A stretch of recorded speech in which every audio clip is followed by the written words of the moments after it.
एमएडीसी को किसान bacterial fertiliser र अन्नपूर्ण किसान।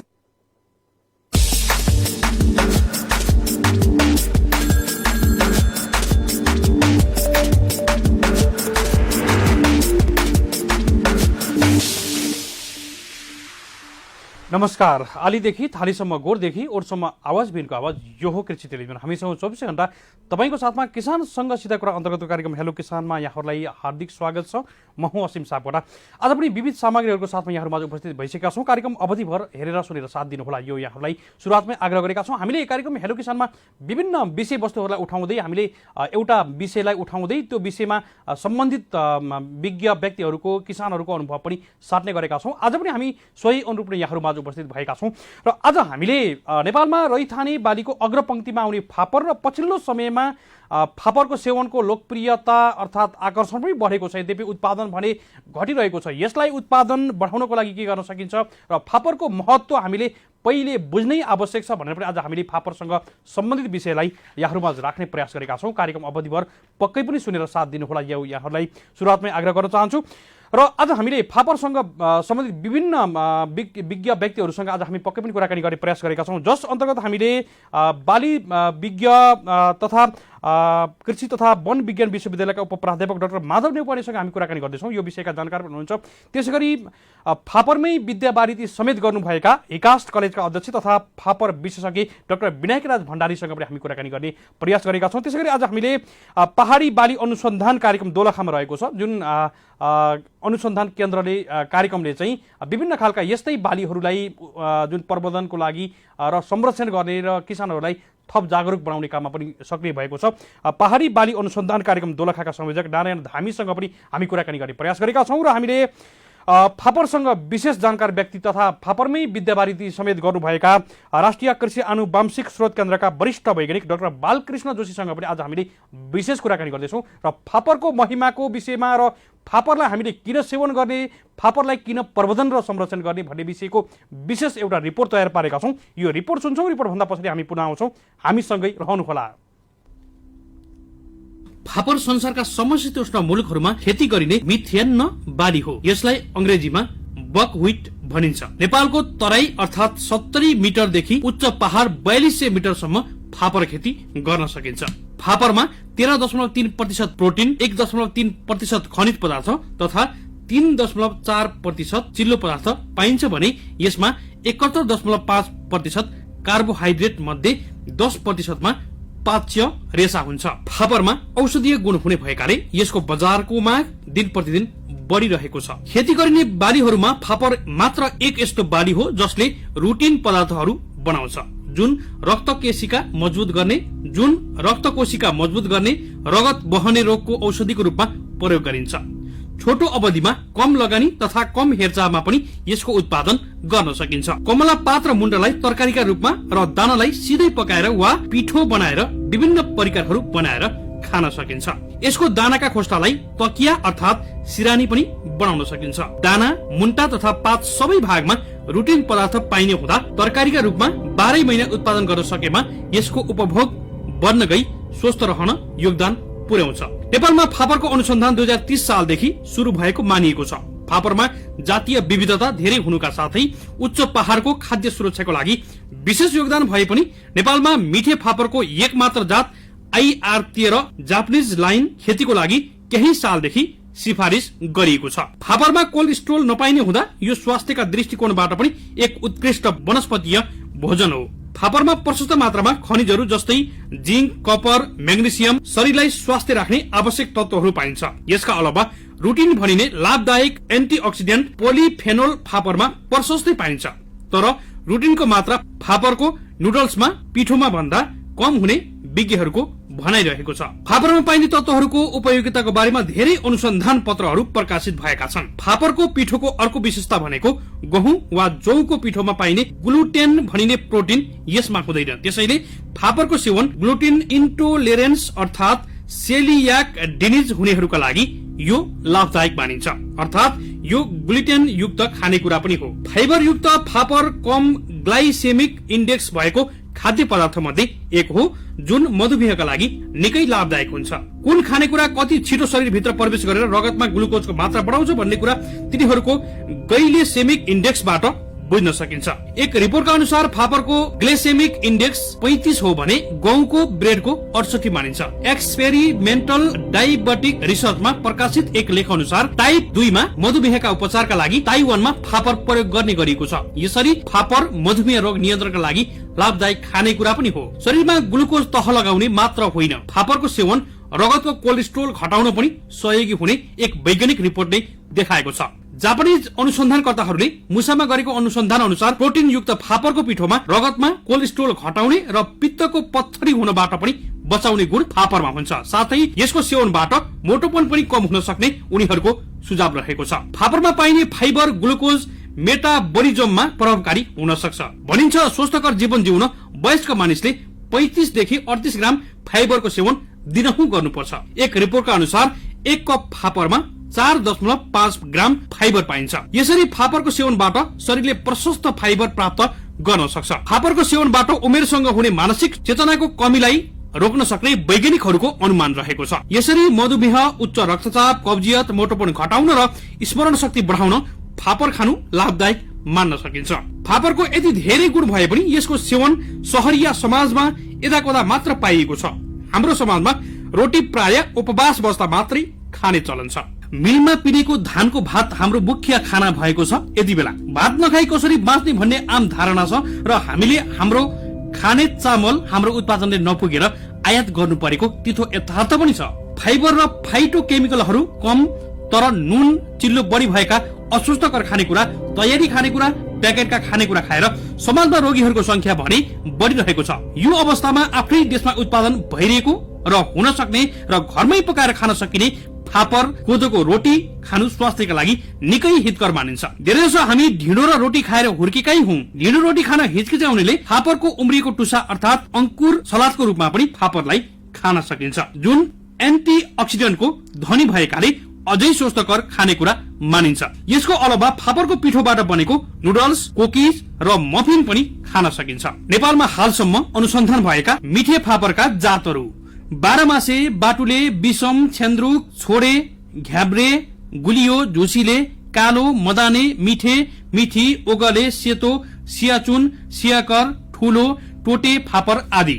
यसै गरी तिते फापरका जातहरू औलो, बर्खे, झारुले, भादुरे, भाद्रे, भालु फापर, तिते, झोम्रे, चिनिया, चुच्चे, डल्ले, दहसुर, धौ, धेसु, धोप, घाब्रे, घरेलु, गोरे, जगदुलो, झौम्रे, कालो, कालो किसे, सेतो किसे, काम्रे, खुम्रेली, लेखरी, पर्नाह, रानी तिते, सेङ्ग्रे, ताब्रे, तान, तार, तासुङ, तेछुङ, तेन्स्य, तेता, थौ, तिलकु, डेतिते, टुचितिते फापर आदि। शहरी क्षेत्र फापरबाट विभिन्न परिकार तयार गरी खाने चलन भने बढिरहेको छ।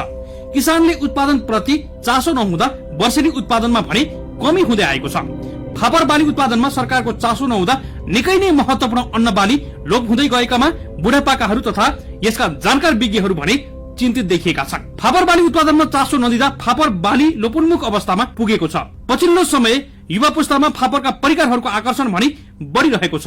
गरिबको खाना भनेर चिनिएको फापर अहिले धनी मानिले औषधिको रूपमा प्रयोग गर्न थालेका छन्। कुनै जमानामा फापर पनि खान्छन् भनेर हेला गरिएको अन्न अहिले सबैको प्रिय हुन थालेको छ। गुणकारी अन्न फापरको विशेषता नबुझ्दा गाउँघरतिर पनि हुने खानेले त भैँसीलाई खोले बनाएर खुवाउँथे। गरिबले मात्र विकल्प नहुँदा बाध्यतावश फापरका परिकारहरू खाने गर्थे।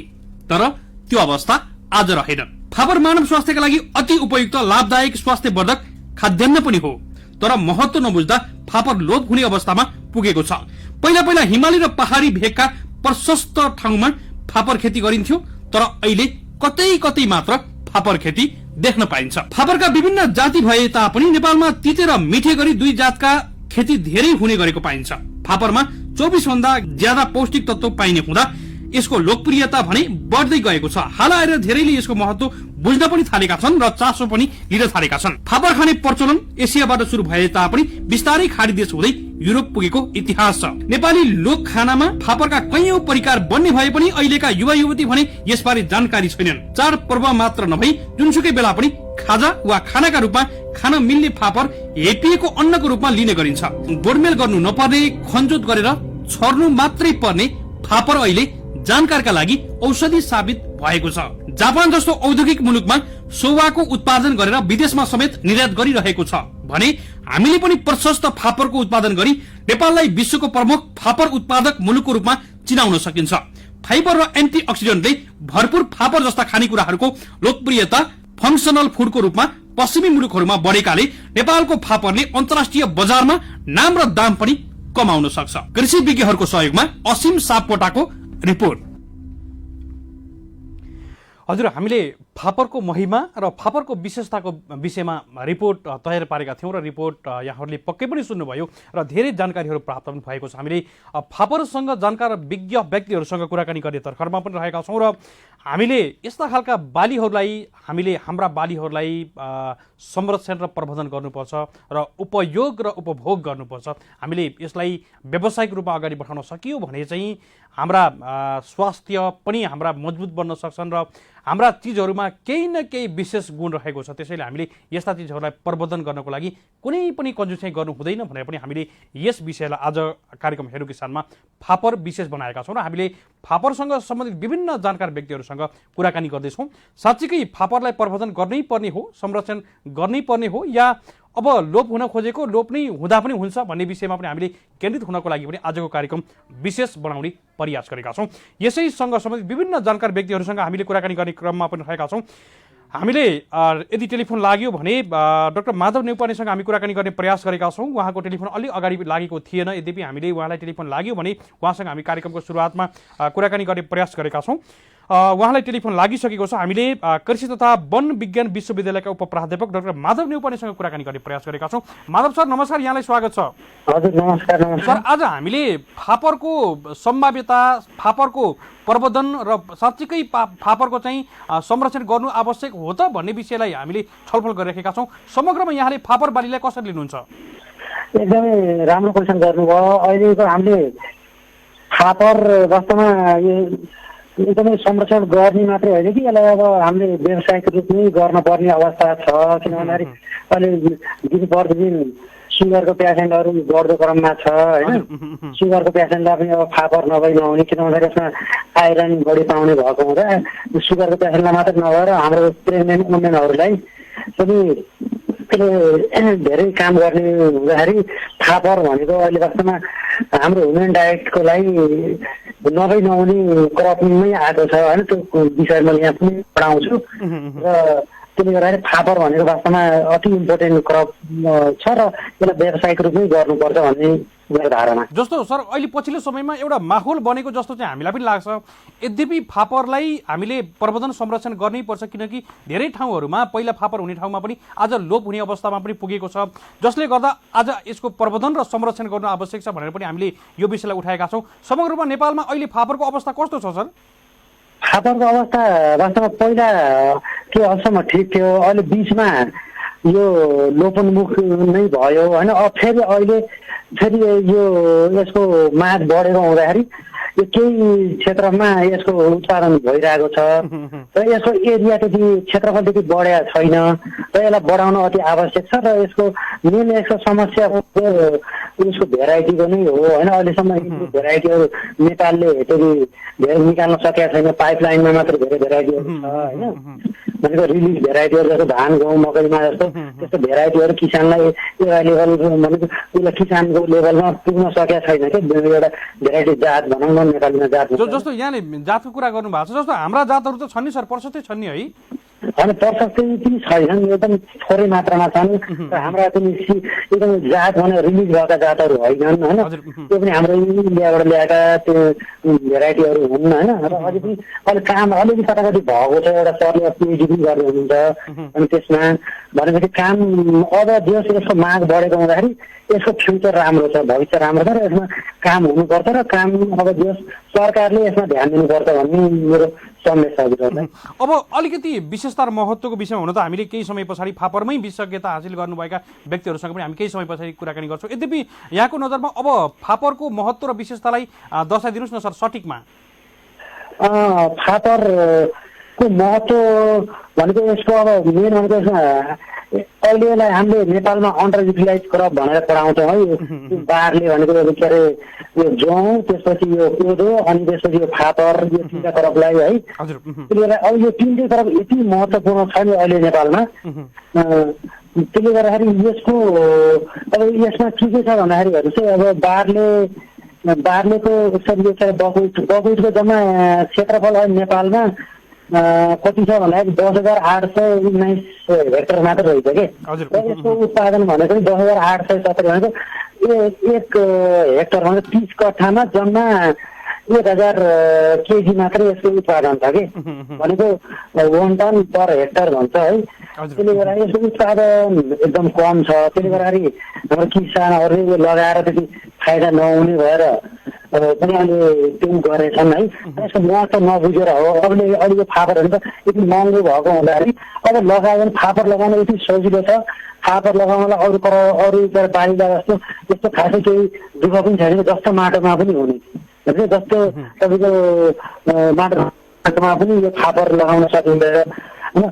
अब यसको सबभन्दा महत्त्वपूर्ण पार्ट भनेको फापरको हजुरलाई मैले बताउनै पर्छ हेल्थ इन वेट लस भन्छ, जो एकदम मोटोपन हुन्छ नि त्यसलाई पनि यसले वेट लस गर्नमा मद्दत गर्छ। डायबिटिजलाई भइहाल्यो होइन। कोलेस्ट्रोल, जसलाई कोलेस्ट्रोलको प्रब्लम छ त्यसलाई पनि यसले कोलेस्ट्रोल कम गरिदिन्छ। अनि बोन स्टोन भनेको तपाईँको हड्डी एकदम मजबुत बनाइदिन्छ है। अनि त्यसपछि तपाईँको अनि प्रोटिन, एमिनो एसिड सोर्सहरू यसमा धेरै हुन्छ। अनि एनिमिया डिजिजलाई पनि यसले काम गर्छ। अनि डाइजेसनको प्रब्लममा पनि यसले जो डाइजेसनको प्रब्लम हुन्छ त्यसमा काम गर्छ। अनि स्किन एजिङ भन्छ तपाईँको जो मान्छे भर्खरको उमेरको के अरे जस्तो तपाईँ हामी भर्खरको पनि एकदम बुढो जस्तो देखिन्छ नि त्यस्तोलाई पनि के गर्छ भन्दाखेरि यसले रिभर्टिङ स्किन एजिङ भन्छ कि त्यो काम गर्छ। अनि इन्क्रिज ल्याक्टेसन भन्छ कि। त्यसले गर्दा यसमा फाइबर पनि बढी हुने, आइरन रिच फुड सोर्स भयो होइन। अनि त्यसपछि अनि हेल्थको लागि पनि एकदम बेनिफिटेड। अनि त्यसपछि बेनिफिटलाई मैले भनिसकेँ। लो इन फ्याटलाई पनि यसले काट्ने काम गर्नुभयो। अनि फुल इनर्जी भयो। मैले डायबिटिजहरूलाई एकदम काम गर्ने भयो। त्यसले गर्दा यसको धेरै महत्त्व छ सर। त्यसले गर्दाखेरि यो मेडिसिनल प्लान्ट पनि भन्छ यसलाई, मेडिसिनल भेल्यु भएको हुँदाखेरि यसको मेनली तपाईँको अब ब्लिडिङ डिजिज, ब्रेन हेमरेजहरूको प्रब्लम हुन्छ नि त्यसलाई पनि यसले के गर्छ एकदम कम गर्छ। किन भन्दाखेरि यसमा एल्कोलाइड रुटिन भन्ने पाउँछ कि। एल्कोलाइड रुटिन भन्ने पाउँछ। त्यसले गर्दाखेरि यसले के गर्छ भन्दाखेरि जति पनि ब्लिडिङ डिजिजहरू हुन्छ नि जस्तै ब्रेन हेमरेज भयो होइन, यस्तो डिजिजलाई पनि यो एल्कोलाइड रुटिनले गर्दाखेरि यसलाई कम गर्छ कि।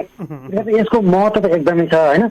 र पहिला भन्छ जाने श्रीखण्ड नजाने खुर्पा बिड भने जस्तै यसको वास्तवमा अहिले मेडिसिनल इम्पोर्टेन्टले गर्दाखेरि पनि यो क्रप भनेको अहिले विश्वमै नहुने क्रप। त्यसले गर्दा नेपाल भनेको यस्तो क्षेत्र हो जुन यो क्रपको लागि यति सुटेबल एरिया, यति धेरै एरिया छ नि।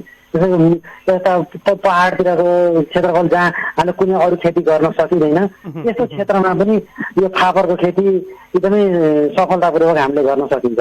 हुन्छ माधव सर, निकै महत्त्वपूर्ण विषयमा जानकारी गराइदिनु भयो। हामीले यहाँलाई यतिमै टुङ्ग्याउन चाहन्छौँ। हामीले अन्य व्यक्तिहरूसँग पनि कुराकानी गर्दैछौँ र हामीसँग जुटिदिनु भएकोमा निकै कृतज्ञ ज्ञापन गर्दै बिदा गर्न चाहन्छौँ। नमस्कार। Thank you sir. Thank you हजुर। हामीले बिदा गरिसकेका छौँ। हामीसँग हुनुहुन्थ्यो डाक्टर माधव नेउपाने हुनुहुन्थ्यो, कृषि तथा वन विज्ञान विश्वविद्यालयका उप प्राध्यापक समेत हुनुहुन्थ्यो। हामी उहाँसँग फापरको महिमाको कुराहरू गरिराखेका थियौँ। साँच्चीकै फापरलाई प्रवर्धन अथवा संरक्षण गर्नै पर्ने हो त, हामीले व्यावसायिक रूपमा अगाडि बढाउनै पर्ने आवश्यक हो त भन्ने विषयमा हामी उहाँसँग छलफल गरेका थियौँ।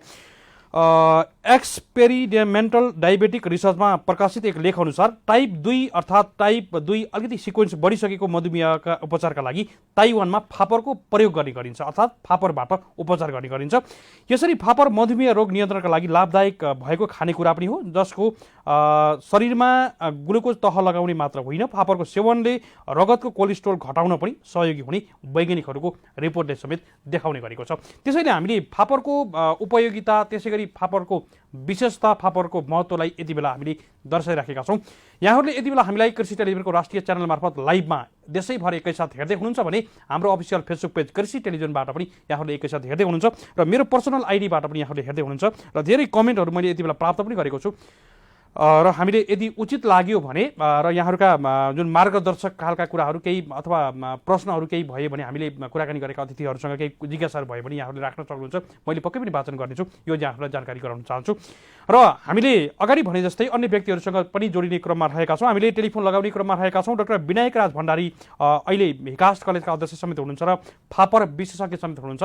फापरबाटै उहाँले विद्यावारिधि अर्थात् पिएचडी गर्नुभएको छ फापर विषयबाटै, त्यसैले पनि उहाँ यसको जानकार व्यक्ति हुनुहुन्छ।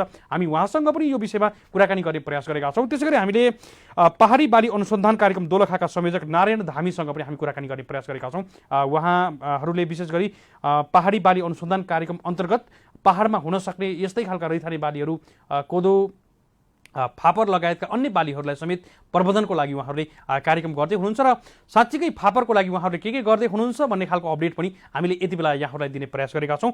त्यसै गरी हामीले फापरबाटै विद्यावारिधि समेत गर्नुभएका राष्ट्रिय कृषि आनुवांशिक स्रोत केन्द्रका वरिष्ठ वैज्ञानिक डाक्टर बालकृष्ण जोशीसँग पनि हामी कुराकानी गर्ने प्रयास गरेका छौँ। उहाँले पनि फापरको विषयबाटै विद्यावारिधि गर्नुभएको छ। यति बेला भने हामीसँग हिकास्ट कलेजका अध्यक्ष तथा फापर विशेषज्ञ डाक्टर विनायक राज भण्डारी हुनुहुन्छ। हामी उहाँलाई स्वागत गर्दैछौँ। विनायक सर नमस्कार, यहाँलाई स्वागत छ। नमस्कार सर, आज हामीले फापरको महिमा, फापरको विशेषतासँगै महत्त्व र हामीले यति बेला फापरलाई साँच्चीकै व्यावसायिक रूपमा अगाडि बढाउनु पर्ने हो अर्थात् संरक्षण र प्रबन्धन गर्नुपर्ने हो भन्ने विषयलाई छलफल गरिराखेका छौँ। समग्र फापरलाई कसरी लिनुहुन्छ सर यहाँले? फापर भनेको हामीले खाने जति पनि अनाजहरू छ नि, हजुर, त्यो अनाजमा सबैभन्दा राम्रो होइन आइडियल भन्छ कि आदर्श, हजुर, आदर्श हो अन्न। तर अन्न भनेर त्यो खासै अरू जस्तो चाहिँ घाँसे बालीमा पर्ने अन्न त होइन होइन, अर्को समूह पर्ने अब अन्न हो। अब यसमा चाहिँ नि यसको जुन बायोकेमिकल कम्पोजिसन छ हजुर, त्यो चाहिँ हामीलाई चाहिने, हाम्रो पोषणलाई चाहिने, स्वास्थ्यलाई चाहिने। अनि कतिपय बिरामी जस्तो चाहिँ डायबेटिक पेसेन्टहरूलाई कार्डियोभास्कुलर प्रबन्धको बात टिबी आयुर्वेदको रोगीहरू छ नि उनीहरूको लागि उपयुक्त हुने खालको चाहिँ नि तत्त्वहरू पाइन्छ यसमा। त्यसले भएर यसलाई चाहिँ आइडियल भनेको हो। अब विनायक सर, जस्तो आजको अवस्था हेर्ने भने अलिकति लोप हुन लागेको जस्तो, पहिला फापर प्रशस्तै हुने ठाउँहरूमा अहिले बिस्तारै देख्न छोडिएको छ अर्थात् लोप हुन पनि लागेको अवस्था छ। अब हामीले साँच्चीकै प्रबन्धन र संरक्षण गर्नु आवश्यक पनि छ। यो समग्र विषयलाई हेर्दै गर्दा अब फापरको व्यावसायिक रूपमा अगाडि बढाउनु पर्ने आवश्यकता हो सर? एकदमै हो। किनभने यो हामीका चाहिँ अब चामलहरू बाहिरबाट आउनु थाल्यो पहाडको लागि, खास गरेर पहाडको लागि अलिकति भुकमरी हुने ठाउँहरूमा चाहिँ त्यहाँ कोदो बाली अब उवा फापर बालीहरू लगाउन छोड्यो। बिस्तारै मान्छेले अब सरकारले चाहिँ लगेर हेलिकप्टरले चामल खुवाउने, चामल खान थाले होइन। त्यसले गर्दाखेरि धेरै उसमा चाहिँ जुन खेती हुन्थ्यो अहिले हुन्थ्यो खेती, त्यो पनि खेतीपाती पनि घट्दै गयो। अनि उनीहरूकोले नयाँ चाहिँ जेनेरेसनले त्यसको स्वाद पनि बिर्से होइन। अब अहिले त त्यहाँ कोदो र फापर खान त काठमाडौँ आउनु पर्ला जस्तो भइसक्यो। फलाना ठाउँमा चाहिँ फापरको ढेँडो पाउँछ, लोकलको कुरा फापरको ढेँडो, फलाना ठाउँमा चाहिँ के अरे कोदो र उसको कोदोको ढेँडोहरू भनेर भनेको थिएँ। अनि जान थालेका छन्। जे भए पनि यसको हाम्रो पोषणको हिसाबले र हाम्रो चाहिँ जुन जति उर्वर भूमि छ पहाडी भूभागमा त्यो हिसाबले पनि, र अर्को चाहिँ यो छिटो पाक्ने 60 दिनमा तयार हुन्छ। एउटा बाली लिन 60 दिनमा तयार हुन्छ। अब हामीले अरू बाली लिँदाखेरि चाहिँ नि तपाईँ 3-4 महिना 4 महिना हुनु न, मिनिमम 4 महिना हुने 1 दिन भएन, त्यति बेलासम्म 2 बाली लिइसक्छौँ हामीले। 2 बाली भनेको झन् 2 टन हो पर हेक्टर। 2 टन पर हेक्टर भनेको अब हाम्रो मकै गहुँसँग कम्पेयर गरेर पनि त्यो चाहिँ नि भ्यालुमा पनि, इन टर्म्स अफ भ्यालुमा पनि नराम्रो देखिन्न। अर्को कुरो अब यसले चाहिँ नि अरू बालीमा पनि भुसुवा बालीको रोप लाउन सकिन्छ। कति पहाडतिर दोलखातिर चाहिँ आजकल समर सिजनमा पनि मकैतिर लगाएको देखेँ मैले, पोस्टल मगाएको थिएँ दोलखामा। त्यहाँदेखि त्यो एकदम राम्रो प्र्याक्टिस हो। अनि सागको लागि पनि यसलाई लगाउन सकिन्छ एकदम छिटो, 3-4 हप्तामै चाहिँ तयार हुने होइन साग हुन्छ। त्यसको सागको त ठुलो डिमान्ड छ नि त, सागको रूपमा पनि खाने। अनि भातलाई पनि अब 2 साग भात नखाएर अथवा चाहिँ भात र रोटी नखाएर फापरको रोटी र भात खान सकिने। अनि विभिन्न चाडपर्वमा पनि यसको त्यसको थुप्रै परिकार बनाएर खान सकिने, खाजाको रूपमा खान सकिने भएको हुनाले फापरलाई चाहिँ नि एकदमै प्रमोसन गर्न जरुरी छ। यसलाई स्वास्थ्यको रूपले पनि जरुरी छ। अर्को कुरा चाहिँ उत्पादन टोटल चाहिँ एरियामा पर हेक्टरको उत्पादन बढाउनको निमित्त पनि यसलाई अरू बालीमा घुसा बालीको रूपमा मिश्रित बालीको रूपमा लगाएर बढाउन जरुरी छ। र अर्को कुरो जति पनि बाहिर चाहिँ नि फापरको डिमान्ड छ, जस्तो कि जापान भनौँ न, जापानले सबैभन्दा धेरै फापरको चाहिँ कन्जम्सन गर्छ। क्यानाडामा हुने, अमेरिकामा हुने फापर खास गरेर जापानलाई नै मार्केट हेरेर उत्पादन हुन्छ। त्यहाँ अमेरिकनहरू क्यानाडियनहरू धेरै फापर खाँदैनन्, सबै जापानमा एक्सपोर्ट गर्छन्। त्यसैले जापानले त फापरको चाहिँ धेरै नै प्रकारहरू बनाउँछ।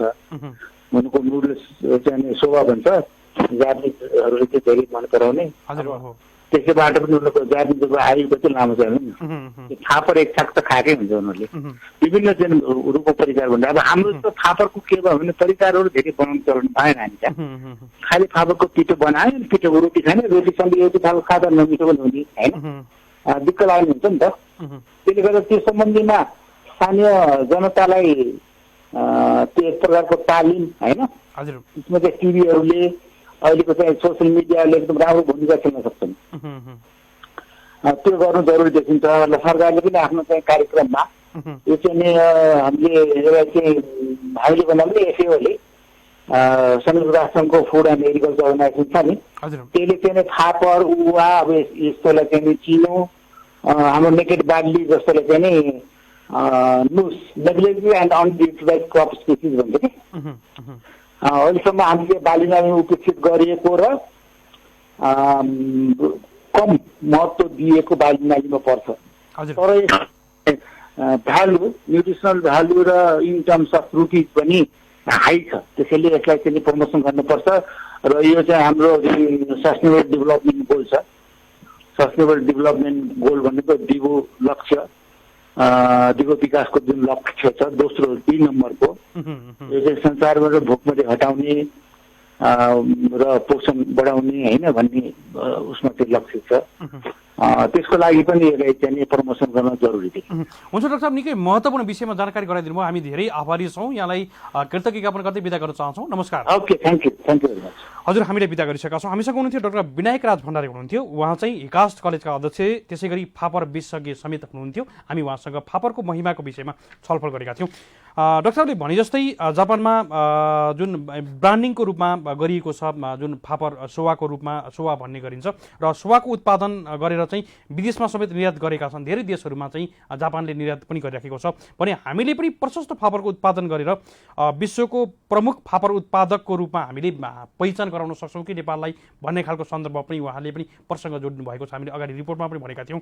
फाइबर र एन्टिअक्सिडेन्टले भरपुर फापर जस्ता खानेकुराहरूको लोकप्रियतालाई हामीले फङ्सनल फुडको रूपमा समेत पश्चिमी मुलुकहरूमा बढेकाले नेपालको फापरले अन्तर्राष्ट्रिय बजारसम्म नाम र दाम पनि कमाउन सक्छ। त्यसैले हामीले यसलाई प्रवर्धन गर्नु आवश्यक छ। पहिलो कुरा, हामीले आफैले सेवन गर्नु आवश्यक छ। हामी धेरै रोगी भएका छौँ। हामीले अगाडि भने जस्तै विभिन्न खालका जुन सहरिया खानेकुरा, प्याकेटमा प्याकेजिङ भएका कुराहरू अर्थात् अरू कुराहरूले गर्दा हाम्रो खानपानको दिनचर्या बदलिएको छ, जसले गर्दा हामी दिन प्रतिदिन रोगी समेत बनेका छौँ। र यसलाई साँच्चीकै हामीले हाम्रो स्वास्थ्यलाई पनि माया गर्ने भने यस्ता खालका बालीहरूलाई प्रयोग र उपभोग गर्नैपर्छ भन्ने खालको सन्देश पनि हामीले यति बेला दिइराखेका छौँ। र हामीले अन्य व्यक्तिहरूसँग पनि जोडिने क्रममा रहेका छौँ। र साँच्चीकै फापरको प्रवर्धन र संरक्षण गर्नु आवश्यक हो त भन्ने विषयमा हामी यसका जानकार व्यक्तिहरूसँग छलफल पनि गरिरहेका छौँ। हामीले अगाडि भने जस्तै हामीले यति बेला पहाडी बाली अनुसन्धान कार्यक्रम दोलखाका संयोजक नारायण धामी सरसँग पनि हामी कुराकानी गर्ने प्रयास गरेका छौँ। उहाँलाई टेलिफोन लगाउने क्रममा पनि रहेका छौँ। हामीले उहाँभन्दा पछाडि चाहिँ राष्ट्रिय कृषि आनुवांशिक स्रोत केन्द्रका वरिष्ठ वैज्ञानिक डाक्टर बालकृष्ण जोशीसँग पनि हामी कुराकानी गर्छौँ। यति बेला भने हामीसँग पहाडी बाली अनुसन्धान कार्यक्रम दोलखाका संयोजक नारायण धामी हुनुहुन्छ। हामी उहाँलाई स्वागत गर्दैछौँ। नारायण सर नमस्कार, यहाँलाई स्वागत छ। नमस्कार हजुर, धन्यवाद। सर यति बेला दोलखातिरै हुनुहुन्छ है? यहाँ म अहिले अफिस दोलखामै छु। दोलखातिरै हुनुहुन्छ है सर? विशेष गरी यहाँहरूको पहाडी बाली अनुसन्धान कार्यक्रम अन्तर्गत कुन बालीहरूलाई प्रवर्धन गर्दै हुनुहुन्छ?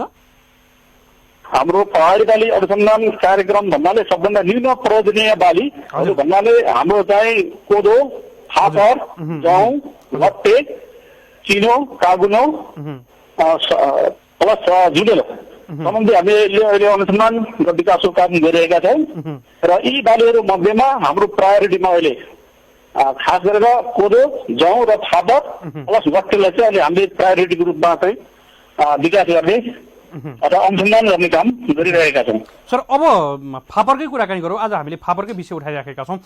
समग्र दोलखामा फापरको उत्पादन कस्तो अवस्था छ सर? दोलखाकै हामीले अहिले कुराकानी गर्दा अब फापरको अवस्था हेर्दाखेरि अहिले चाहिँ हाम्रो यो तथ्याङ्कलाई हेर्दाखेरि अरू बालीको तुलनामा फापर भनेको अब हाम्रो बालीहरूमध्ये 6औं क्रप, यसमा चाहिँ उत्पादन होइन क्षेत्रफल र उपभोगको आधारमा हाम्रो 6औं स्थान ओगटेको छ र यसको क्षेत्रफल भन्दाखेरि हाम्रो 2017-18 तथ्याङ्क अनुसार यसको कुल क्षेत्रफल 10,296 हेक्टर छ र जसमा चाहिँ 11,472 मेट्रिक टन मात्रै हाम्रो देशमा फापरको उत्पादन हुन्छ र यसको उत्पादकत्व प्रोडक्टिभिटी जम्मा 1.14 अर्थात् प्रोडक्टिभिटी हाम्रो चाहिँ अन्तर्राष्ट्रिय को तुलनामा हाम्रो प्रोडक्टिभिटी चाहिँ सन्तोषजनकै छ।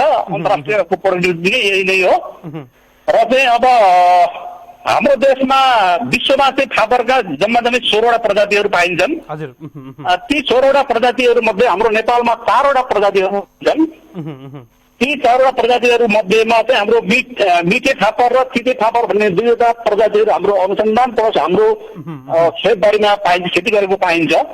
भनेदेखि 2वटा जङ्गली चाहिँ प्रजातिहरू जङ्गली अवस्थामा नै छन् र हामीले खेती गर्नेमा हाम्रो यहाँ अनुसन्धान गर्नेमा हाम्रो चाहिँ एउटा चाहिँ मिठे फापर जसलाई हामी स्विट टाइप अथवा कमन टाइप बकविट भनेर भन्छौँ र अर्को तिते अथवा टाटारी बकविट तिते फापर भनेर भन्छौँ। हामी यी 2वटा फापरको अनुसन्धान गर्ने काम हामीहरूले गरेका छौँ र अब मिठे फापर भनेको एउटा प्रसेचित बाली हो होइन, प्रसेचन हुन्छ यसमा। भनेपछि तिते फापर भनेको स्वयं सेचन हुने बाली हो र मिठे फापर प्रायः जसो चाहिँ मध्य पहाड अर्थात् उच्च पहाडको बेसी खोजहरूमा अलि न्यानो तापक्रम हुने ठाउँमा खेती गरिन्छ भनेदेखि तिते फापर चाहिँ उच्च पहाडी हिमाली भेगमा जहाँ चिसो हावापानी हुन्छ त्यस्तो ठाउँमा बढी खेती गरिन्छ।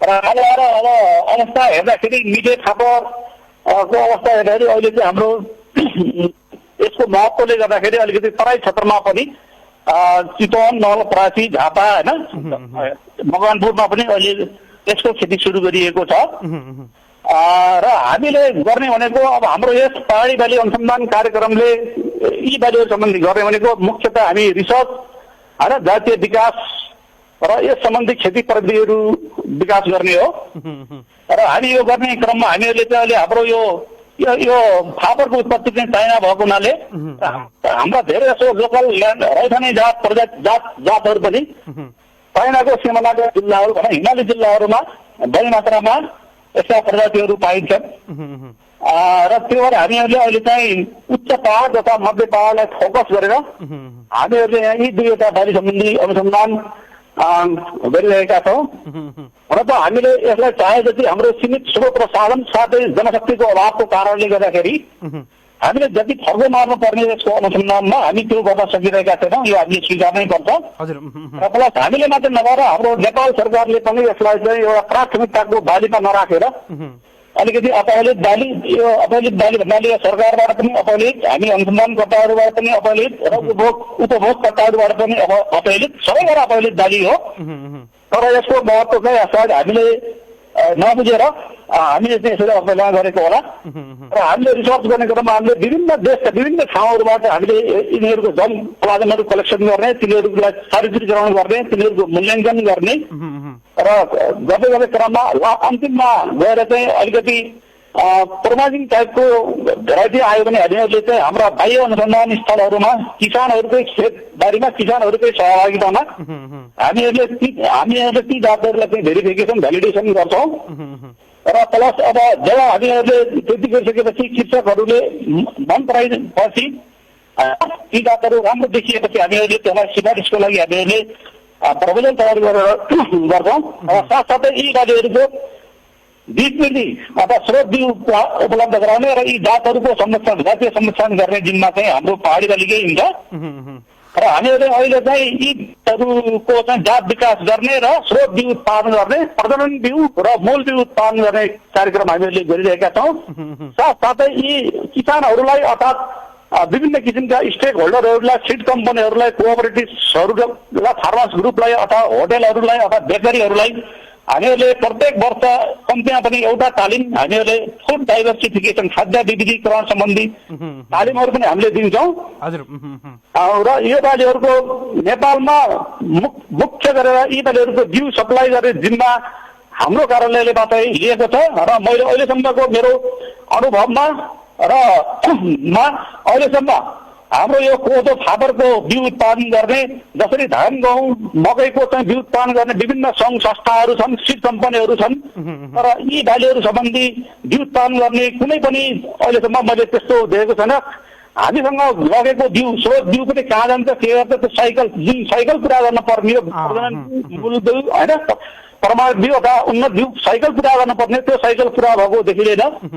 र यो एकदम नेग्लेक्टेड अथवा अपेलेट भएको हुनाले होला चाहिँ अहिलेसम्म यस्तो सिड रिप्लेसमेन्ट रेट कति छ भन्ने कुरो पनि त्यस्तो आँकडा चाहिँ त्यति आएको छैन।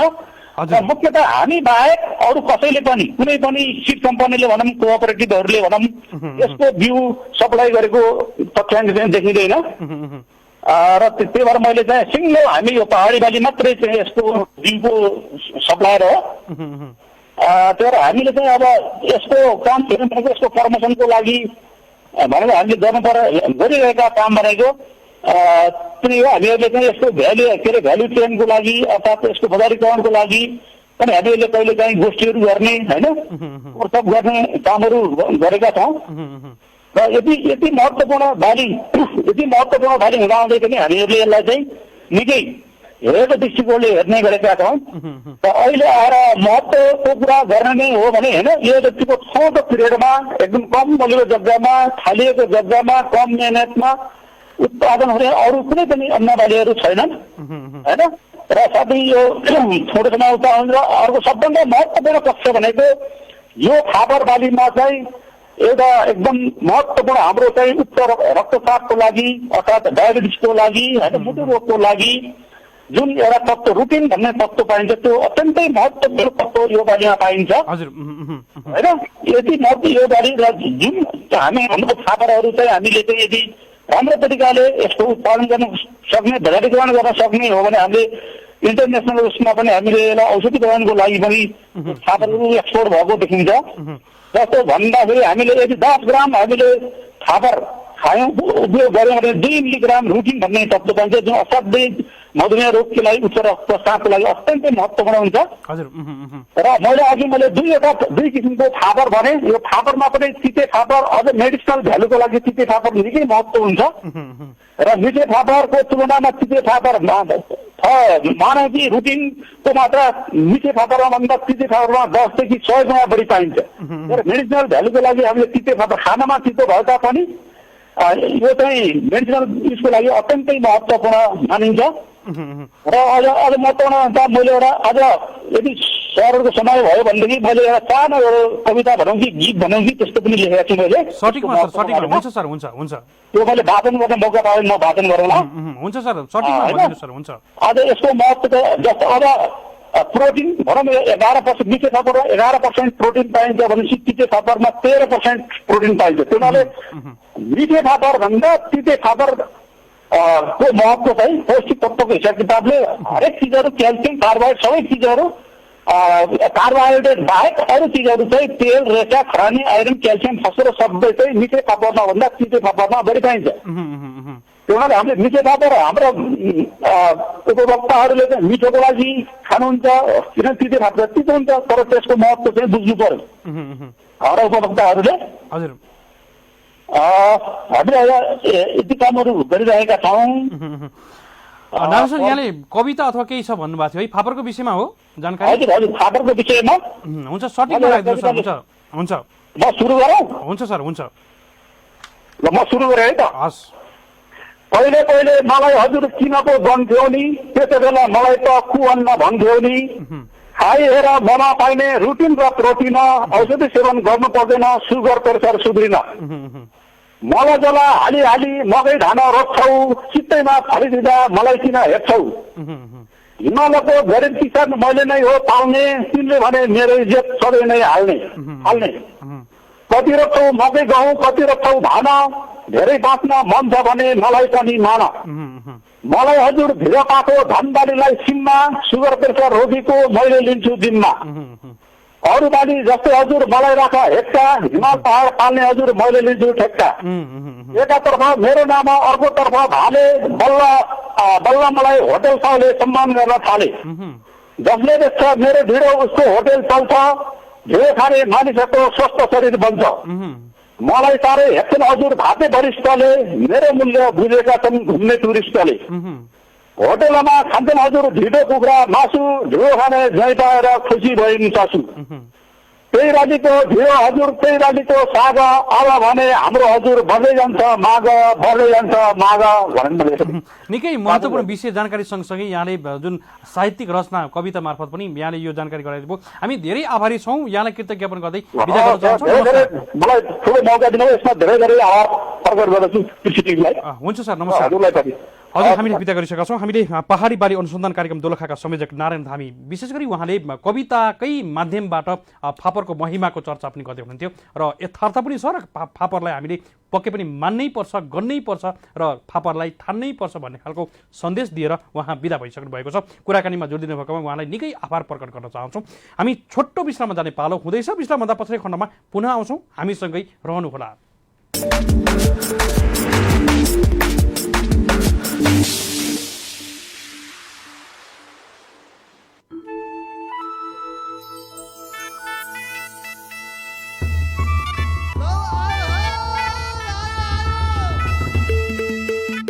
हिमाल पहाड तराई सन्देश हजुरहरूलाई, अरे कम खर्च थोर लागतमा उत्पादन बढाउनलाई पोषण तत्त्व भएको प्राङ्गारिक मल लौ आयो, लौ आयो।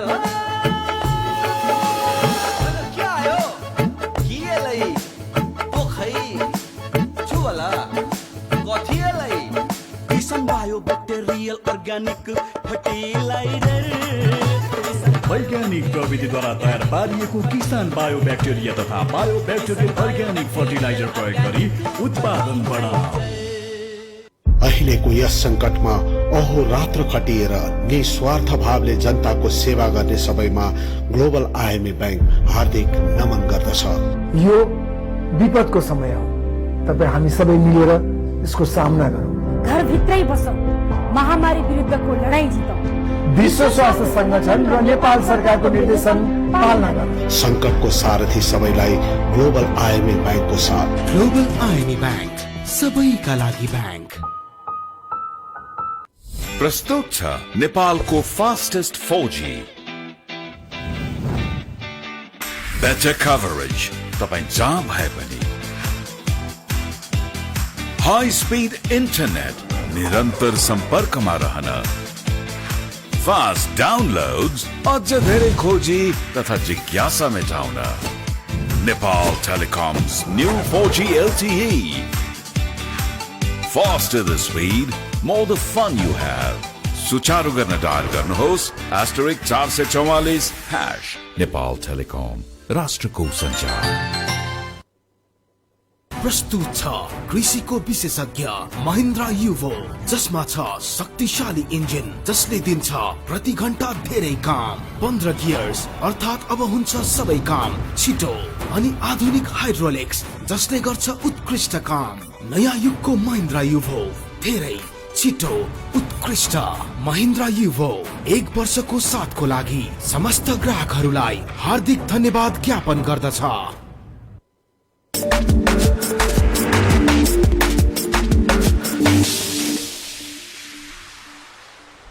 हजुर, कार्यक्रम पुनः स्वागत छ। हामी यति बेला कार्यक्रम हेलो किसानमा रहेका छौँ। किसानसँग सिधा कुरा अन्तर्गत कार्यक्रम हेलो किसानको दोस्रो खण्डमा आइसकेका छौँ। हामीले यति बेला कृषि टेलिभिजनको राष्ट्रिय च्यानल मार्फत हामी लाइभमा देशैभर एकैसाथ प्रसारित भइरहेका छौँ भने हाम्रो अफिसियल फेसबुक पेजबाट पनि हामी एकैसाथ लाइभमा यहाँहरूमाझ प्रसारित भइरहेका छौँ।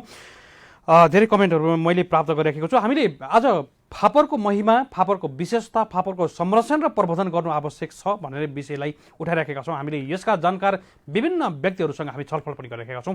हामीले कार्यक्रमको सुरुवातमा कृषि तथा वन विज्ञान विश्वविद्यालयका उपप्राध्यापक डाक्टर माधव न्यौपानेसँग हामीले फापरको महिमाको विषयमा छलफल गरेका थियौँ भने हामीले त्योभन्दा पछाडि हामीले फापरबाटै विद्यावारिधि समेत गर्नुभएका हिकास्ट कलेजका अध्यक्ष तथा फापर विशेषज्ञ डाक्टर विनायकराज भण्डारीसँग पनि हामी कुराकानी गरेका थियौँ। त्यसैगरी हामीले विश्रामभन्दा अगाडि खण्डमा पहाडी बाली अनुसन्धान कार्यक्रम दोलखाका संयोजक नारायण धामीसँग पनि हामी कुराकानी गरेका थियौँ। उहाँले अझै कविताको माध्यमबाट समेत फापरको महिमा र विशेषताको चर्चा गर्दै हुनुहुन्थ्यो। यति बेला भने हामीसँग राष्ट्रिय कृषि आनुवांशिक स्रोत केन्द्रका वरिष्ठ वैज्ञानिक डाक्टर बालकृष्ण जोशी हुनुहुन्छ। हामी उहाँलाई स्वागत गर्दछौँ। डाक्टर साहब नमस्कार, यहाँलाई स्वागत छ। नमस्कार डाक्टर साहब, आज हामीले फापरको चर्चा पनि गरिरहेका छौँ। फापरको महिमा, फापरको प्रवर्धन र संरक्षण गर्नुपर्छ भन्ने विषयलाई उठाइ पनि राखेका छौँ। समग्र हामीले फापरलाई अब बिउताउनु पर्छ भन्ने खालको सन्देश हामीले दिइराखेका छौँ। समग्र रूपमा यहाँको विद्यावारिधीले फापरलाई कसरी लिने गरेको छ? यस्तो अब यो संरक्षणको पाटो हेर्ने हो भने यो हामीले ग्लोबल सिग्निफिकेन्टको रूपमा लिन्छौँ यो फापरलाई। यो मुख्य नेपालको चाहिँ हाई हिमालय चाहिँ सेन्टर अफ ओरिजिन पनि भन्छ हामीले ग्लोबल लेभलमा हेर्ने हो भने। त्यही ग्लोबल लेभलमा हामीले नेपालको फापरलाई भ्यालु गर्यो भने ग्लोबल सिग्निफिकेन्स आउनुको एउटा मुख्य कारण चाहिँ नेपालमा पाइने तपाईँले अहिले जातिको कुरा गर्नुभयो। नेपालमा 3 किसिमको प्रजाति चाहिँ हामीले खाने गरेका छौँ, स्पेसिस भन्छौँ। अनि त्यसमा रुटिनको जुन तपाईँले रिपोर्टमा भन्नुभएको छ, नेपालबाट उत्पादन हुने फापरहरूको चाहिँ सबैभन्दा बढी रुटिन चाहिँ नेपालको जातमा पाइएको छ। रुटिनको चाहिँ अब धेरै एडभान्टेज तपाईँले भन्नुभएको छ। त्यसबाहेक छुटेको चाहिँ यसको सबैभन्दा मोस्ट इम्पोर्टेन्ट चाहिँ यसले चाहिँ जुन अल्ट्रा भायोलेट अहिले ओजोनको डिप्लिसन सँगसँगै क्लाइमेटको समस्याले गर्दाखेरि यसले चाहिँ अल्ट्रा भायोलेट रे एब्जर्भ गर्छ रुटिनले। एउटा मात्र बाली जुनले चाहिँ रुटिन उत्पादन गर्छ, यसले चाहिँ अल्ट्रा भायोलेट एब्जर्भ गर्छ। र अल्ट्रा भायोलेटलाई कन्ट्रोल गर्नलाई ग्लोबल लेभलमा धेरै नै प्रयासहरू भएको छ। One of the simplest way चाहिँ यसको कल्टिभेसन एरिया चाहिँ बढाउने भन्ने लागेको छ।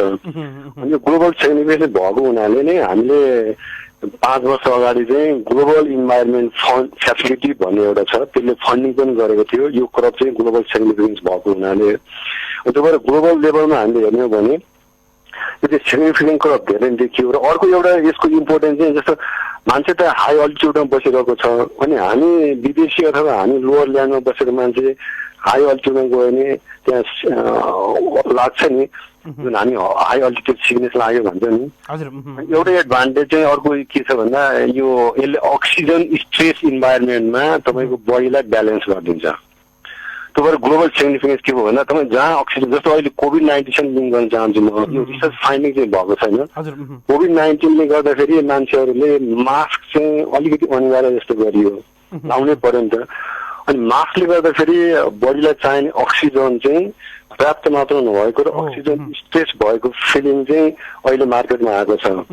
अनि यो रुटिनले गर्दाखेरि अक्सिजन स्ट्रेस इन्भाइरोमेन्टमा बडीको कोषहरूलाई र बडीलाई नर्मलाइज गर्ने काम चाहिँ गर्ने भएको हुनाले अब कोभिड-19 कारणलाई यो हुन्छ भनेर रिसर्च गर्न चाहिँ बाँकी छ, तर सम्भाव्यता चाहिँ यो छ कि।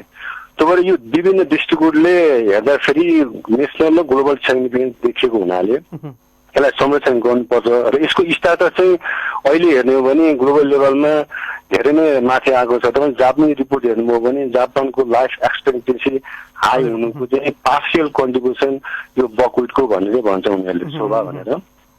अनि हाम्रो हाई अल्टिट्युडको मान्छेहरू चाहिँ हाई हिलमा चाहिँ रनिङ गर्न सक्ने अनि क्लाइम्बिङ गर्न सक्ने कोही एउटा रिपोर्टले पनि भन्छ कि यो बिकज अफ रुटिन कन्टेन्ट भनेर चाहिँ भनेको छ। अनि अर्को चाहिँ यसको एडाप्टेसन रेन्ज चाहिँ धेरै हाई छ। यो चाहिँ हामीले कृषि गर्दाखेरि सजिलो क्रपको रूपमा र हामीले चाहिँ यसलाई आकर्षक बाली पनि भन्छौँ। त्यही भएर हरेक दृष्टिले हेर्दाखेरि अरूसँग कम्पेयर गर्दा हामी खाद्यान्न प्लस खेती गर्ने प्रविधिसँग कम्पेयर गर्दा यो चाहिँ अलिकति अग्रस्थानमा आउने भएको हुनाले यसको स्टाटस चाहिँ निकै राम्रो छ। तर हामीले चाहिँ अब तपाईँलाई हामीले यसलाई अझ हामीले जस्तो अघिल्लो विज्ञहरूले यसलाई नेग्लेक्टेड एन्ड अनयुटिलाइज भनेर डिफाइन गरिसक्नु भएको छ। र हामीले एफएओसँग इन्ट्र्याक्सन पनि भएको थियो, थाइल्यान्डमा हामीले इन्ट्र्याक्सन मिटिङ प्लस प्रेजेन्टेसन पनि गरेका थियौँ। त्यहाँ चाहिँ हामीले डिफाइन गरेको चाहिँ यो चाहिँ फ्युचर स्मार्ट क्रप हो भनेर। किनकि फ्युचर क्लाइमेट चाहिँ चेन्जिङ छ, हाम्रो हेल्थ चाहिँ बिग्रिँदै गएको छ।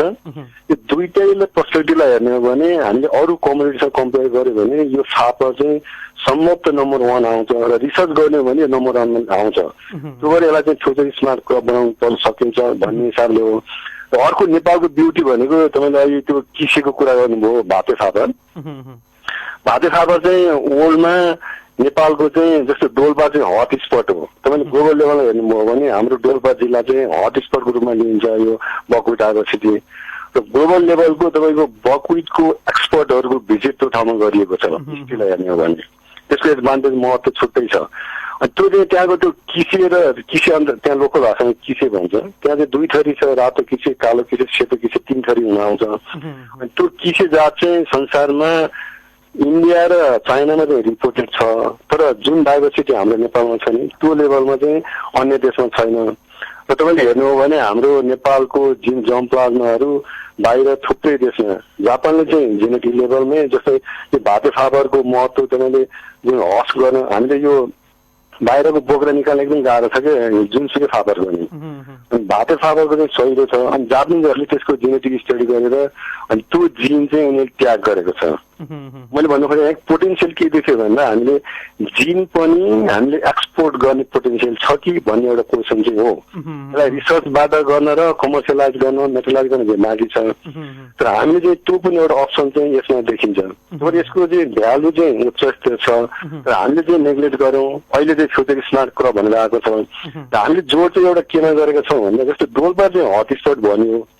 डोल्पामा पाइने यस्ता रैथाने जातहरू डोल्पाको लागि चाहिँ यसैलाई मुख्य खाद्यान्न बाली बनाउनु पर्छ, न कि धान हामीले त्यहाँ लाने भनेर हामीले जोड गऱ्यौँ। र यो गर्नुपर्ने चाहिँ सबै सङ्घ संस्थाहरूले जोड गर्नुपर्ने चाहिँ नेपालमा धानलाई मात्र, मकैलाई मात्र, गहुँलाई मात्र स्टेबल बनाउने होइन, ठाउँ विशेष हामीले यस्ता रैथाने जातलाई चाहिँ स्टेबल क्रप बनाउनु पर्छ। र यो खाद्यान्न चाहिँ मेडिसिनल भ्यालु भएको हुनाले प्लस हामीले स्टेबल क्रप बनाउन सक्यौँ भने वर्ल्डमा एक्सपोर्ट गर्न सकिन्छ। र मैले भिजन गरेको चाहिँ वर्ल्डको सुपर मार्केटमा नेपालको बकविट फेरि हाई हिमालयको चाहिँ एकदम प्योरिटीको हिसाबले, क्वालिटीको हिसाबले, टेस्टीको हिसाबले, न्युट्रिसनको हिसाबले चाहिँ राम्रो मानिन्छ। तपाईँ हिमालयनको प्रडक्ट चाहिँ ग्लोबल मार्केटमा जान सक्ने एउटा वान अफ द क्रप चाहिँ हो यो। जसो हामी अन्तिम खण्डमा छौँ। अब खेती प्रविधिको हिसाबले किसानहरूलाई झन्झटिलो भयो अथवा पछिल्लो समय हुन त सहरमा पनि बिस्तारै बिक्रीको समस्या छैन भन्ने कुराहरू पनि आइराखेको छ, बजार बृहत हुँदै पनि छ। यद्यपि खेती पद्धतिको हिसाबले किसानहरूले आकर्षण नहुने कारणहरू चाहिँ के हुन सक्छ डाक्टर साहब? यस्तो मेन चाहिँ हामीले वैकल्पिक उपाय खोजे किसानहरूले। किनकि हामीले कृषिको विकासको हिस्ट्रीलाई हेर्ने हो भने हामीले यस्ता रैथाने जातहरूलाई प्रबन्धन गर्नुपर्छ भनेर गरेको लगानी, हाम्रो एजुकेसन सिस्टमको पढाइको अध्ययन हेर्नुहोस्, बकविटको पढाइ हुन, त्यसपछि तपाईँको किसानहरूलाई अल्टरनेटिभतिर जाने हामीले अलिकति इन्भाइरोमेन्ट त्यस्तो क्रिएट गर्ने, अनि योभन्दा सजिलो क्रपहरू अथवा सजिलो बिजनेसहरू आउने, त्यो हिसाबले गर्दा चाहिँ किसानहरू डिबेट भएको हो। र यसको फेरि उत्पादन पनि अब यो चाहिँ अब एकदम सजिलो क्रप भनेर किसानलाई सोध्नुहोस्, एकदम सजिलो क्रप अहिले हाम्रो विनायक सरले भने जस्तै यो 2-3 हप्तामा तयार हुने र इमर्जेन्सी क्रपमा लिने, त्यो भए तापनि किसानहरूले चाहिँ बिस्तारै छोड्नुको मुख्य कारण चाहिँ अल्टरनेटिभतिर गयो। र हामीले चाहिँ कृषिको विकासको क्रममा विदेशी जात अथवा विदेशी उत्पादनलाई बढी प्राथमिकता दिउँ, रैथानेलाई अलिकति हामीले हेलाइ गरेकै हो। हामीले गर्नुपर्ने के थियो, रैथानेलाई ग्लोबल मार्केट गर्नुको सट्टा हामीले चाहिँ बाहिरकोलाई नेसनल मार्केटमा छिराएर हामीलाई रिप्लेस गरौँ। अनि भ्यालु हामीले बुझ्ने अलिक बुझाउने र त्यसको साइन्टिफिक इभिडेन्स के, जस्तो अब तपाईँको रुटिन कन्डिसन नेपालको चाहिँ सबैभन्दा हाइएस्ट पाएको हुनाले यहाँको ल्यान्डर्सहरू बाहिर विदेशीले युज गरे, त्यो इभिडेन्सको रूपमा हामीले अगाडि बढाउने चान्स चाहिँ दिएनौँ कि। अनि अर्को चाहिँ मार्केट ग्यारेन्टी चाहिँ हुनुपर्छ। तपाईँले भने जस्तै त्यो किसानहरूले यो लगाउन छोडेको हुनाले हाम्रो इस्टिमेट चाहिँ नेपालमा पाइने फापरका 50% रैथाने जातहरू चाहिँ हराएको भन्ने चाहिँ इस्टिमेट छ। अनि त्यत्रो हराएर जाने भने त ठुलो लस हो नि लङ टर्ममा हेर्ने हो भने। तर हामीले चाहिँ अब अलिकति मार्केट ग्यारेन्टी चाहिँ गरिदिनुपर्छ। अहिले चाहिँ अलिकति तपाईँले भने जस्तै मार्केटको डिमान्ड पनि बढी भएको र मार्केट चाहिँ सिक्योर फिलिङ भएको हुनाले किसान अलि लगाएर तपाईँ चिताउन पहिला थपा त्यति लगाउँदैन, अहिले अलिकति बढेको छ यो सही क्रप हिसाबले। यस्ता धेरै कारणहरू छ, त्यसलाई लिएर हामीले अलिकति प्रबन्धन र ग्लोबल मार्केटमा पुर्याउनु पर्छ भन्ने चाहिँ किन यसको परिकार पनि धेरै मिठो मान्छ। हामीले एफएमा ग्लोबल इभेन्टमा डिस्प्ले पनि गरेका थियौँ फापरको सेल रोटी। त्यसले त्यहाँ चाहिँ भिजिटरहरूले मन पराउने कारण चाहिँ अब नेपालको प्रडक्ट भन्दा पनि मेरो विचारमा हिमालयनको रुटिन भन्ने चाहिँ जस्तो लाग्छ, इभिडेन्स चाहिँ त्यो हो कि जस्तो लाग्छ। त्यहाँबाट मार्केटको ग्यारेन्टी गर्ने र अलिकति अब हाम्रो हाइब्रिड भेराइटी तपाईँले धेरै काम कम भएको छ। अझै हामीले अहिले जस्तो अहिले एउटा मात्र भेराइटी रिलिज भएको कुरा त्यो इभेन त्यो पनि जाप्निज हो। र नेपालमा थुप्रै जातहरू छ, इन्डियाबाट आएको छैन। जस्तै नेपालमा तपाईँलाई लिस्ट पनि पढ्नुभयो, त्यस्ता थुप्रै जातहरू फेरि ठाउँ विशेष छ। जस्तो तपाईँलाई नाम भन्नुभएको छ, त्यो एउटा चाहिँ मदाने भन्ने छ, त्यो चाहिँ बिउ सिड चाहिँ एकदम ठुलो हुन्छ। फापर एउटा समस्या चाहिँ बिउ सानो हुने हो। अनि अर्को चाहिँ 12 मासे छ। 12 मासे भनेको 12 महिना फलाउन सकिने। अर्को 60 छ, 60 दिन तयार हुने। त्यस्तो बिग अपर्च्युनिटी छ हामी रिसर्चरलाई प्लस एजुकेसन एक्सपर्टहरूलाई, जसले गर्दाखेरि नयाँ भेराइटी निकाल्न सक्छौँ। त्यसमा चाहिँ काम अलिक बढी जोड चाहिँ दिनुपर्छ भन्ने हो। सर, निकै महत्त्वपूर्ण विषयमा जानकारी गराइदिनु भयो। समय अभावको कारणले गर्दा यहाँको कुरालाई यहीँ टुङ्ग्याउन चाहन्छौँ। विशेष कृतज्ञ ज्ञापन गर्दै बिदा गर्न चाहन्छौँ। नमस्कार। हजुर, हामीले बिदा गरिसकेका छौँ। हामीसँग हुनुहुन्थ्यो राष्ट्रिय कृषि आनुवांशिक स्रोत केन्द्रका वरिष्ठ वैज्ञानिक डाक्टर बालकृष्ण जोशी हुनुहुन्थ्यो। उहाँले पनि यही नै विषयलाई अझै फरक तरिकाले दर्शाउनु भएको छ। फापरको महिमा, फापरको विशेषता, फापरको महत्त्व र हामीले भोलिका दिनहरूमा गर्न सकिने हाम्रो ब्रान्डिङ, फापरबाट ब्रान्डिङ गर्ने भने हामीले स्रोत हामीले बिउ नै दिन सकिने खालका आधारहरू हुन सक्छन्, बलिया आधारहरू छन् र हामीले यसलाई प्रवर्धन गर्नैपर्छ भन्ने खालको सन्देश पनि उहाँले दिएर बिदा भइसक्नु भएको छ। कुराकानीमा जोड दिनुभएकोमा उहाँलाई विशेष आभार प्रकट गर्न चाहन्छौँ। र आजको लागि भने कार्यक्रमको समय सकिन सकेको छ। यिनै विविध विषयवस्तुहरूको साथमा आजको कार्यक्रमको अन्तिम खण्डमा आइसकेका छौँ र कार्यक्रमलाई हामीलाई सुझाव सल्लाह प्रतिक्रिया यहाँहरूले दिँदै पनि जानुभएको छ। हामीले पक्कै पनि सुधार र नयाँ नयाँ कुराहरूको खोजी गर्दै यहाँलाई थप अपडेट गराउने प्रयासमा पनि हामी अहोरात्र जुटिरहेका छौँ। र हामीलाई प्रत्यक्ष रूपमा देशैभरबाट टेलिभिजनबाट हेर्नुहुने यहाँहरू सम्पूर्णलाई विशेष आभार। त्यसै गरी हामीलाई सामाजिक सञ्जालबाट हेर्नुहुने यहाँहरू सम्पूर्णलाई पनि विशेष आभार। यहाँहरूले विभिन्न खालका कमेन्ट प्रतिक्रियाहरू पनि दिनुभएको छ। यसै गरी हामीलाई कार्यक्रममा विज्ञताको रूपमा रहनुभएका विज्ञ व्यक्तित्वहरूलाई पनि विशेष कृतज्ञता ज्ञापन गर्दै कार्यक्रम हेलो किसानका सम्पूर्ण युनिटसहित असीम सापकोटा पनि यहाँहरूको माझबाट बिदा हुने अनुमति माग्छु। जय कृषि जय किसान, समृद्ध कृषि नेपालको सान। हेर्दै गर्नुहोला कृषि टेलिभिजन। नमस्कार।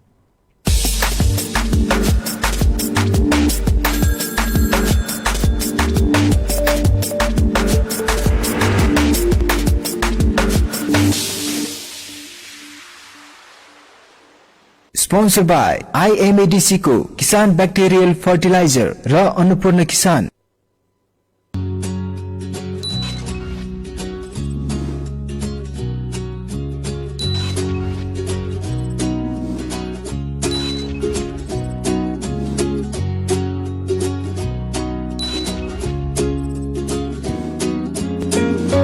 नेपाल टेलिकम एप प्रयोग गरी नेपाल टेलिकमको सबै सुविधाहरू सजिलै प्राप्त गर्नुहोस्। आजै गुगल प्ले स्टोर वा एप्पल एप स्टोरबाट नेपाल टेलिकम एप डाउनलोड गर्नुहोस्।